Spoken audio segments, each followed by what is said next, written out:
जय Hind guys. Now start our next video lecture. अपनी कड़ी को हम लोग आगे बढ़ाते हैं। अब तक हम लोगों ने जिन सीरीज के बारे में बात की, तमाम टेस्ट के बारे में जो बात की थी, वो उस सीरीज के बारे में थे जिसके ईच टर्म मेरे पॉजिटिव हो रहे थे। जो भी टेस्ट हमने डी.एल. लैम्बर्ट से जो भी शुरू किया था, गास टेस्ट की बात थी या बर्टेन टेस्ट की बात हो या किसी भी टेस्ट की बात हो, कॉशी रूट टेस्ट की बात हो, वे सारे टेस्ट तब अप्लाई होते हैं जब सीरीज के ईच टर्म पॉजिटिव होते हैं। अगर सीरीज के ईच टर्म पॉजिटिव नहीं है तो जितने सारे टेस्ट अब तक हम लोगों ने वीडियो लेक्चर्स के दौरान पढ़ा है, देखा है, क्वेश्चंस को लगाया है, तो वो टेस्ट मेरे अप्लाई नहीं होते हैं। अब अगर सीरीज में हमारे पॉजिटिव और निगेटिव हो, जिनको हम लोग अल्टरनेटिंग सीरीज कहते हैं। अच्छा, अगर सारे टर्म सीरीज के सारे टर्म निगेटिव हो जाए तो निगेटिव कॉमन खींच दीजिए, सारे टर्म पॉजिटिव हो जाएंगे।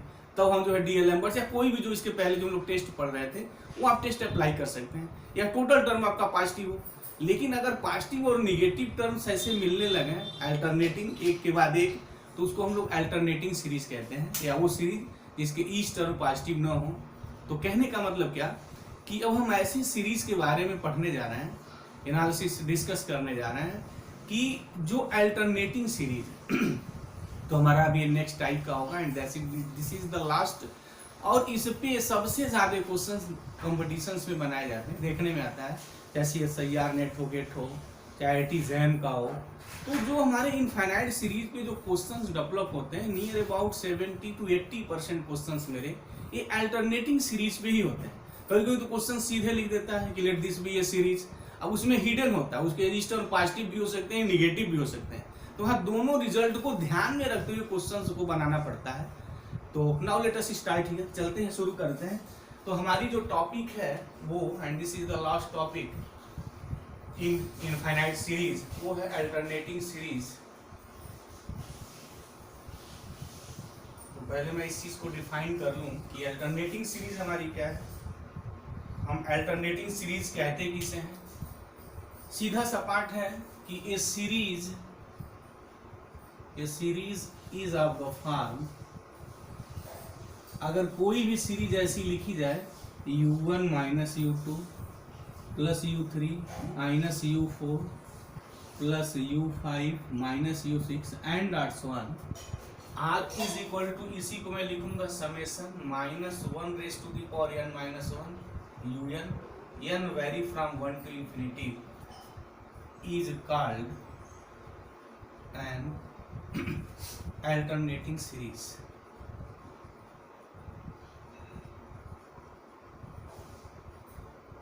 इसी को हम लोग अल्टरनेटिंग सीरीज कहते हैं। जहां यहाँ एक और बात ध्यान देने वाली है कि वेयर ये जो UN है, UN is greater than for all n belongs to the next this. Zero नहीं होगा, अगर सीरीज का ईच टर्म जीरो हो गया तो फिर उसके कन्वर्जेंस और डाइवर्जेंस की बात ही नहीं रहेगी, वो series this is the convergent ही है। अगर सीरीज के सारे टर्म अगर जीरो हो जाए तो this is the what, this उनका सब कुछ जीरो हो जाएगा। तो UN greater than zero for all n greater than n, मतलब कि जो टर्म्स हैं सीरीज के सारे टर्म्स हमारे ग्रेटर देन जीरो। मीनिंग क्या है कि पहला टर्म पॉजिटिव है, सेकेंड टर्म निगेटिव है, फिर थर्ड टर्म पॉजिटिव है, फोर्थ टर्म निगेटिव है, तो अल्टरनेटिंग हो रहा है। तो इसी सीरीज को हम लोग अल्टरनेटिंग सीरीज कहते हैं। अगर इसका एक एग्जांपल अगर हम लोग देना चाहें, जैसे कि अल्टरनेटिंग सीरीज का एग्जांपल दिया जाए, तो एक ऐसा मैं लिख सकता हूँ 1 minus 1/2 plus 1/3 minus 1/4 plus 1/5 minus and on. अच्छा, इसको अगर हम समेशन हार में अगर लिखना चाहें तो -1 raise to the power n minus 1 into 1/n, ये हो गई मेरी सीरीज। तो this is the what, this is the alternating series.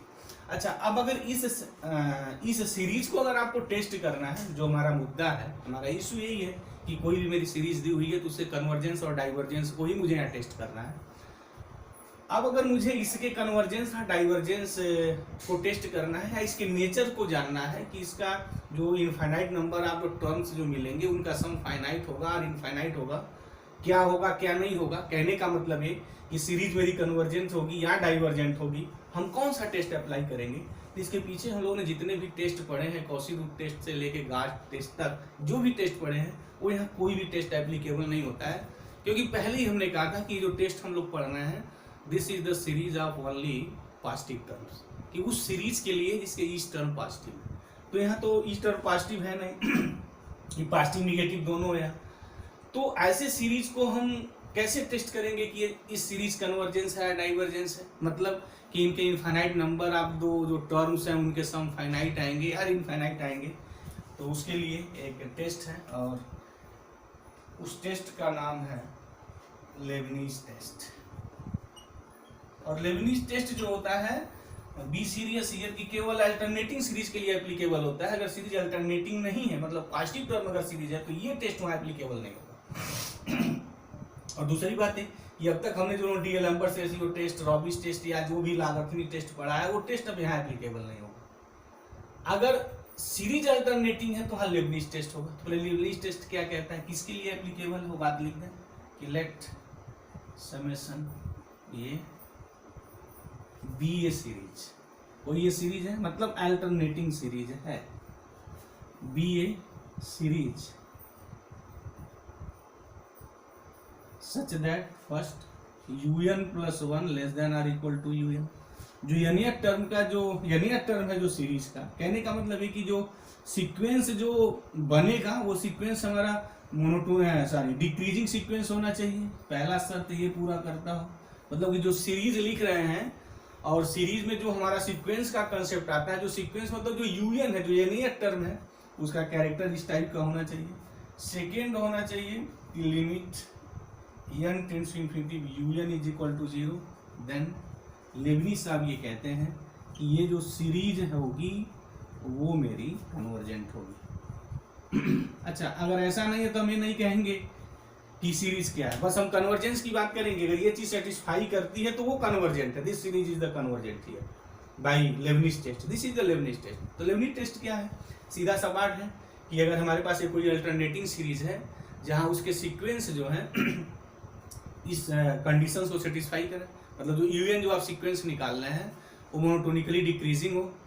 दूसरी बात है कि limit n tends to infinity un = 0 हो। तो यूं कह सकते हैं कि ये जो सीक्वेंस, अच्छा यूएन तो हमेशा पॉजिटिव है ऑलरेडी, यहाँ तो कोई बवाल नहीं है, कोई टेंशन नहीं है। वो अल्टरनेटिंग सीरीज है तब भी यूएन यहाँ taken to be the positive है। उसके टर्म पॉजिटिव निगेटिव होंगे but u n always taken to be the positive. तो यूएन होना कैसा चाहिए, उसका नेचर क्या होना चाहिए, उसका नेचर ये होना चाहिए कि वो डिक्रीजिंग सीक्वेंस हो, और दूसरा limit n tends to infinity un = 0। अगर ऐसा मिल गया तो definitely this series is the convergent. तो अगर हम लोग यही बात अगर देखें एग्जांपल के लिए कि जैसे इसी बड़ा फेमस एग्जांपल है ये और अक्सर ये this is the use counter example. ये काउंटर एग्जांपल्स में भी यूज होते हैं, जिसमें मेरे नेशनल लेवल मैथमेटिक्स के कॉम्पिटिशन्स है ना, एज ए यूज हम इसको काउंटर एग्जांपल के लिए यूज करते हैं। तो इस सीरीज को लिसनर ध्यान में रखें तो हमेशा से अच्छा रहेगा। जैसे ये सीरीज अगर मैं पिकअप कर लूं और मैं देखूं कि ये सीरीज कन्वर्जेंट है या डाइवर्जेंट है, तो फिर this is the alternating series. जैसे ये 1 - 1/2 + 1/3, ये इस सीरीज में जो यूएन है, जो यनियत टर्म ऑफ द सीरीज है 1/n है। और अभी हमने कहा सिर्फ पॉजिटिव लेना है, निगेटिव नहीं। Using this fact in always mind, जब भी अल्टरनेटिंग सीरीज की बात होगी या कोई भी बात होगी तो u n always to be taken positive. उसमें जो पॉजिटिव है, निगेटिव नहीं लिखते। अच्छा, अगर यूएन 1/n है तो un + 1 कितना होगा, 1/n + 1।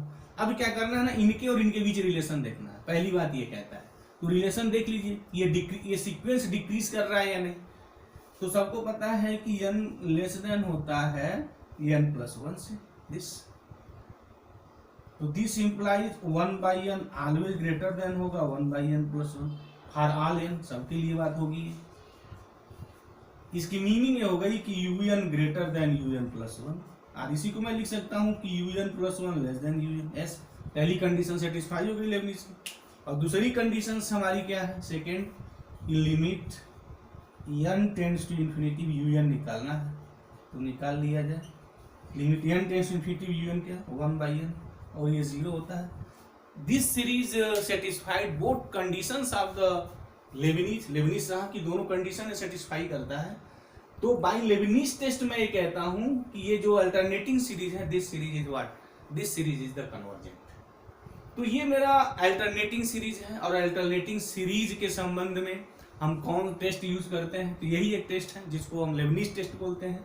और लेबनिज टेस्ट के सहारे ही हम कुछ कह सकेंगे कि ये सीरीज कन्वर्जेंट है या कन्वर्जेंट है या नहीं। अच्छा, इसके बाद आगे भी हमारे कुछ दो टेस्ट हैं जो बड़े मार्वलस हैं, एबेल्स और डिरिचलेट टेस्ट, तो हम लोग उसके बारे में भी बात करेंगे, उसमें देखेंगे कि वहाँ क्या क्या चीज़ें हैं। अभी हम टोटल फोकस जो है लेबनिज टेस्ट पे करेंगे कि अगर हमारे पास कोई अल्टरनेटिंग सीरीज है तो लेबनिज टेस्ट ये कहता है कि अगर दो कंडीशन सेटिस्फाई हो जाए तो definitely this series is the convergent, कि वो सीरीज मेरी कन्वर्जेंट हो जाएगी। तो मुझे बस यही टेस्ट करके देखना होगा अल्टरनेटिंग सीरीज में कि ये दो कंडीशन सेटिस्फाई है या नहीं।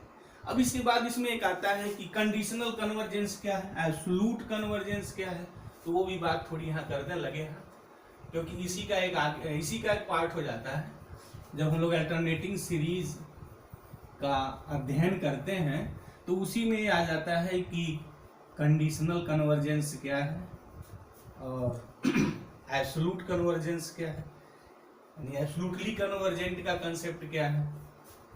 तो ये भी बात थोड़ा हम लोग यहाँ कर लें कि what is the concept of the absolute convergence. तो बात यहाँ लिख दें,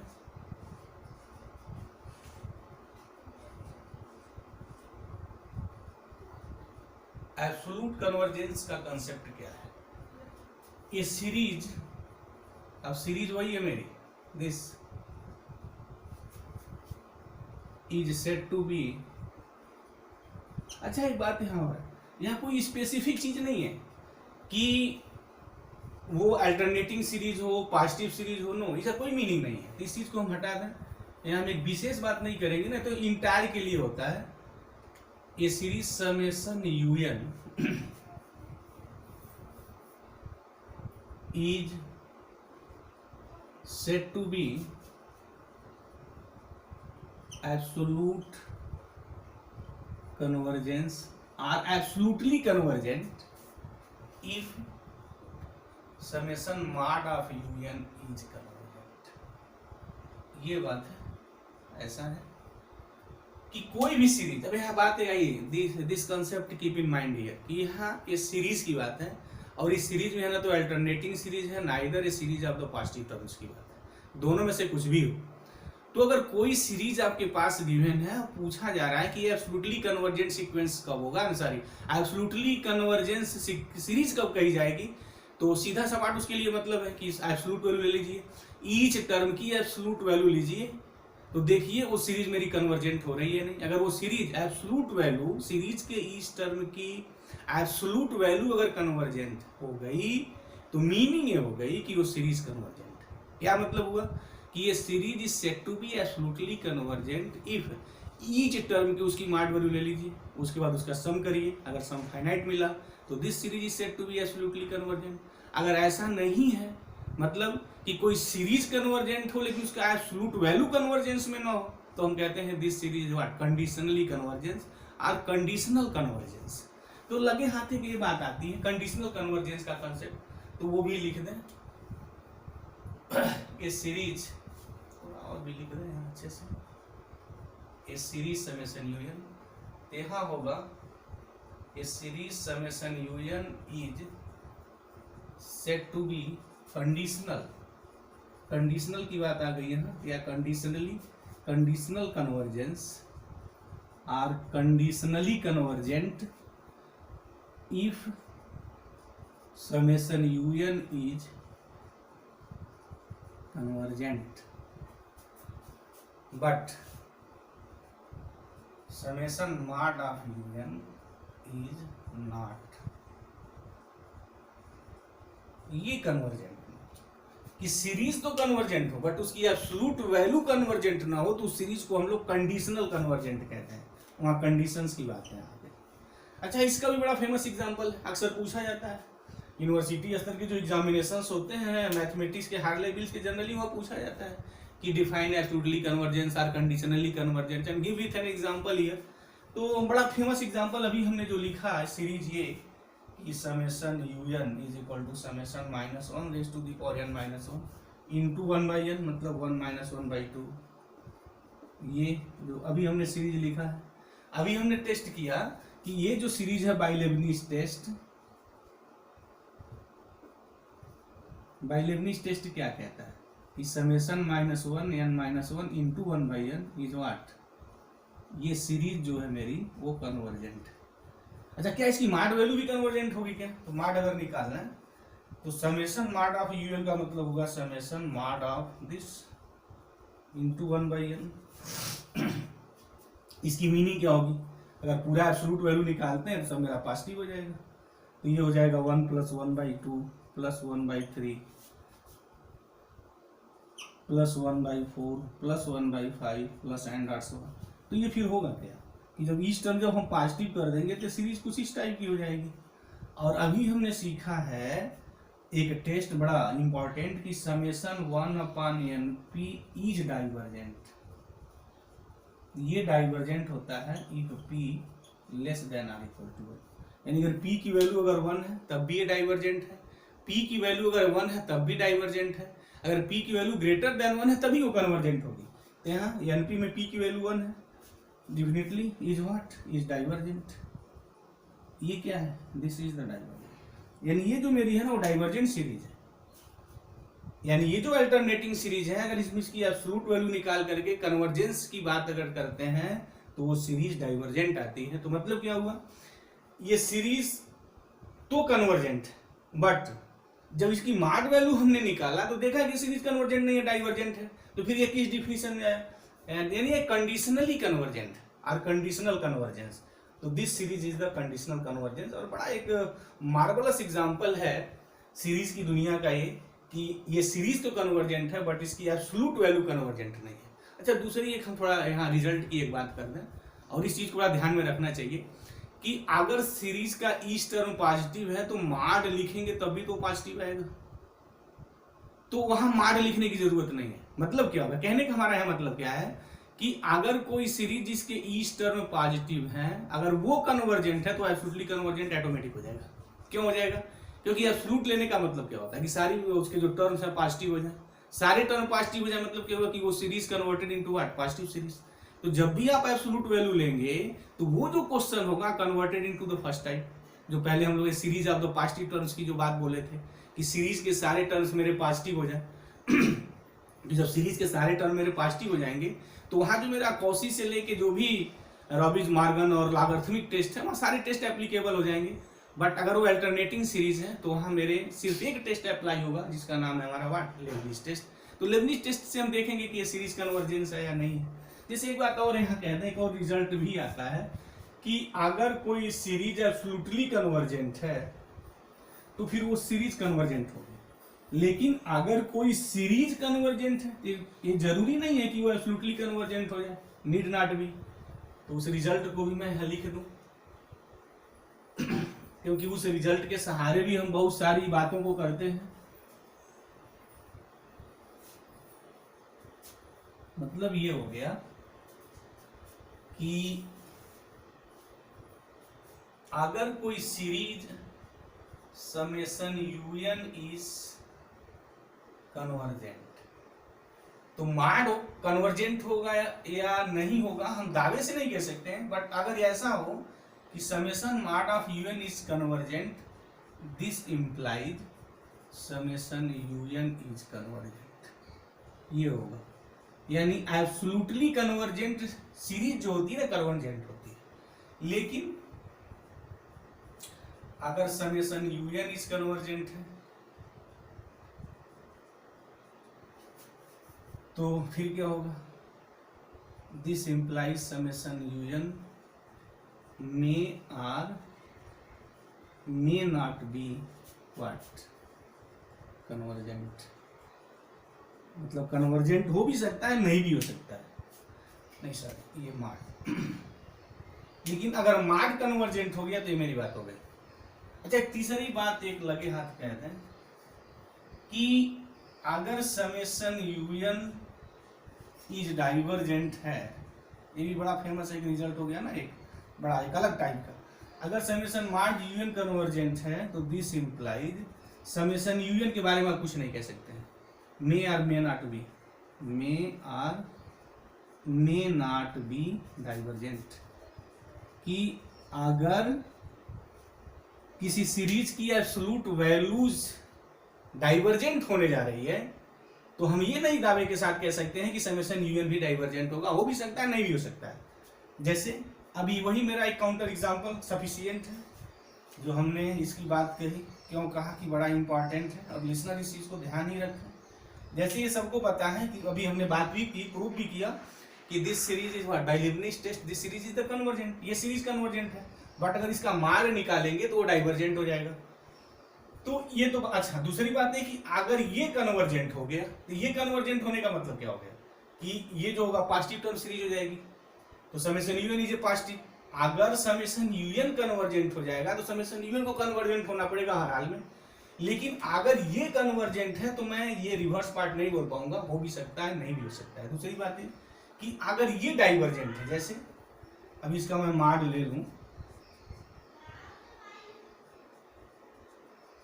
दिस, तो फिर ये हो जाएगा हमारा। अच्छा, अब सबको पता है कि ये जो सीरीज है वो डाइवर्जेंट है। UN is divergent, then UN may or may not be divergent। तो फिर समेशन, इसके बारे में आपका क्या ख्याल होगा भाई? ये एब्सोल्यूट वैल्यू निकल गई, absolute value of this is equal to this, और सबको पता है, अभी हमने प्रूव भी किया, जानते भी है पहले से, अभी नहीं प्रूव किया सारी, ये सब लोग जानते हैं कि this is the divergent series. अब मैं मार्ड हटा दूं तो फिर ये सीरीज हो गई, यानी मार्ड जो है तो डाइवर्जेंट है, बट ये सीरीज खुद डाइवर्जेंट नहीं है, this series is convergent by Leibniz test. तो फिर थर्ड बात हो गई कि अगर किसी सीरीज का मार्ड यूएन डाइवर्जेंट है, this concept always keep in mind. बहुत सारे क्वेश्चंस डायरेक्ट इस स्टेटमेंट पे क्रिएट कर दिए जाते हैं, और जहां स्टूडेंट कंफ्यूज हो जाता है और लगता है वो टेस्ट दुनिया भर का खोजन, अक्सर देखने में आता है वो तमाम टेस्ट पे टेस्ट लगाने जाता है और उसको रिजल्ट मिलना नहीं है। क्योंकि जब कोई क्वेश्चन एक छोटे रिजल्ट को लेकर दिमाग में क्रिएट किया गया तो फिर आप टेस्ट लगाते रहिए, उस टेस्ट में ही फंस जाएंगे, आपको जवाब नहीं मिलेगा। और जो कंपटीशन है वहाँ टाइम इंपॉर्टेंस है, वो टाइम को ध्यान में रख करके ही सारे डिसीजन लेने पड़ते हैं, न कि वहाँ आप टेस्ट लगाते जा रहे हैं और देखते जा रहे हैं क्या हो रहा है। तो जब भी कोई क्वेश्चन टेस्ट पे बने, सॉरी रिजल्ट पे बने, तो सब चीज़ों को ध्यान में रहना चाहिए। तो एक रिजल्ट ये हुआ कि अगर समेशन यूएन ये डाइवर्जेंट है तो ये सीरीज में और मे नॉट बी डाइवर्जेंट का रिजल्ट है, डाइवर्ज हो सकती है नहीं भी हो सकती। सर ने भी एक काउंटर एग्जांपल दिया, ये सीरीज मेरी डाइवर्जेंट है, लेकिन खुद ये सीरीज डाइवर्जेंट नहीं, this series is the convergent है। लेकिन अल्टरनेटिंग सीरीज में बात एक आई कि अगर सीरीज कन्वर्जेंट है तो जरूरी नहीं है उसका मार्ग कन्वर्जेंट हो, लेकिन अगर किसी सीरीज का मार्ग कन्वर्जेंट हो गया तो फिर उस सीरीज को कन्वर्जेंट होना पड़ेगा, this is the true year. 3 बड़े मार्बल्स मैंने रिजल्ट लिखे हुए हैं, और लिसनर जो ध्यान से इस वीडियो लेक्चर्स को सीरियसली सुन रहे हैं, देख रहे हैं, इसको नोट कर लें। तो मुझे उम्मीद थी कि ये जो अल्टरनेटिंग सीरीज पे भी मेरा जो पहला लेक्चर था, ये बात बिल्कुल क्लियर हो गई होगी। तो इसमें हम बहुत सारे क्वेश्चंस लेके आएंगे अल्टरनेटिंग सीरीज पे, और भी कुछ और रिजल्ट्स को हम लोग डेवलप करेंगे, धीरे धीरे क्वेश्चंस को लगाएंगे। उसके बाद CSIR नेट और गेट के जो भी क्वेश्चंस हैं सीरीज पे आए, एक पूरी हम उसकी सीरीज ही बनाएंगे, चलाएंगे, उसको सॉल्व करेंगे। तो thank you very much guys, जय हिंद।